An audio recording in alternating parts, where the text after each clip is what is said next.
এই মুহূৰ্তত মই বৰ্তমান উপস্থিত আছোঁ নাৰায়ণপুৰৰ শিমলুগুৰিস্থিত ৰাজগড় আঞ্চলিক টাই কৃষ্টি সংস্কৃতি বিকাশ কেন্দ্ৰৰ উদ্যোগত প্ৰত্যেক বছৰে আচলতে টাই আহোমসকলৰ পৰম্পৰাগত উৎসৱ পয় বিহু উদযাপন কৰি আহিছে আৰু তাৰে অংশ হিচাপে আজি প্ৰস্তুতি চলাইছে।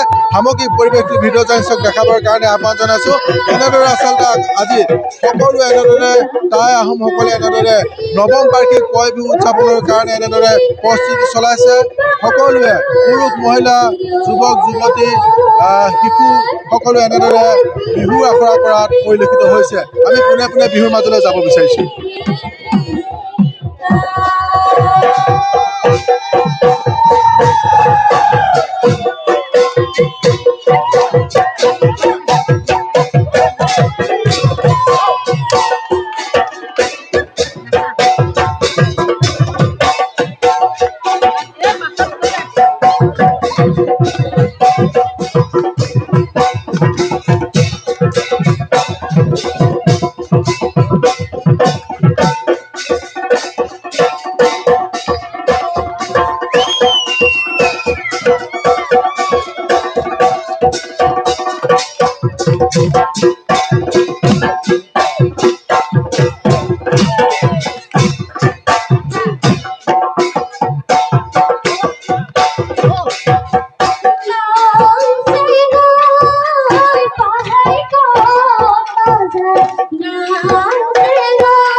ইয়াতে একাংশ উদ্যোক্তা আছে। মই তেখেতসকলৰ লগত কিছু কথা পাতিবলৈ চেষ্টা কৰিম।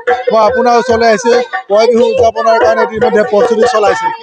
প্ৰথমতে সকলো অসমবাসী ৰাইজলৈ এই বসন্ত ঋতুত শুভেচ্ছা জনাইছোঁ।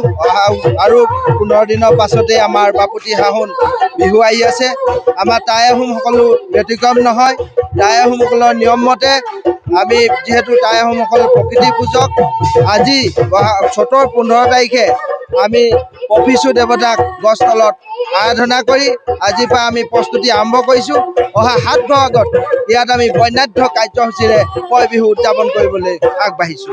ধন্যবাদ জ্ঞাপন কৰিছোঁ। আৰু একাংশ আছে, তেখেতৰ লগত কিছু কথা পাতিবলৈ চেষ্টা কৰিম। মই আপোনাৰ ওচৰলৈ আহিছোঁ। পয় বিহু উদযাপনৰ প্ৰস্তুতি আমাৰ ধুনীয়াকৈ চলিছে। আজি 9 বছৰ ভৰি দিয়া হৈছে প্ৰস্তুতি।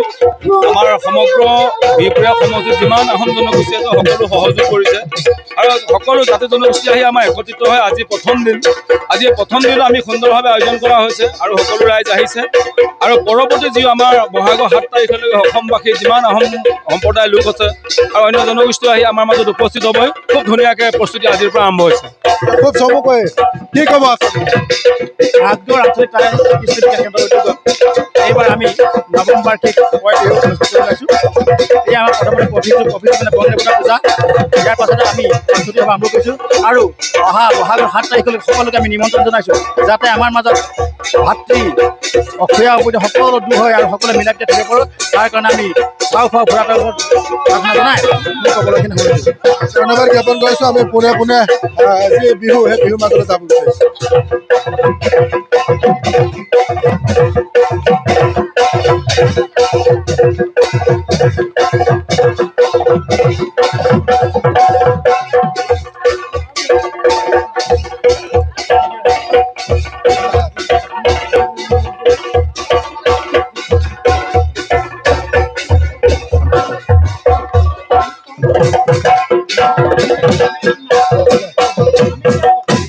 এনেদৰে আচলতে নাৰায়ণপুৰৰ শিমলুগুৰি ৰাজগড় আঞ্চলিক টাই কৃষ্টি সংস্কৃতি বিকাশ কেন্দ্ৰৰ উদ্যোগত এনেদৰে পয় বিহু উদযাপনৰ কাৰণে ব্যাপক প্ৰস্তুতি চলিছে।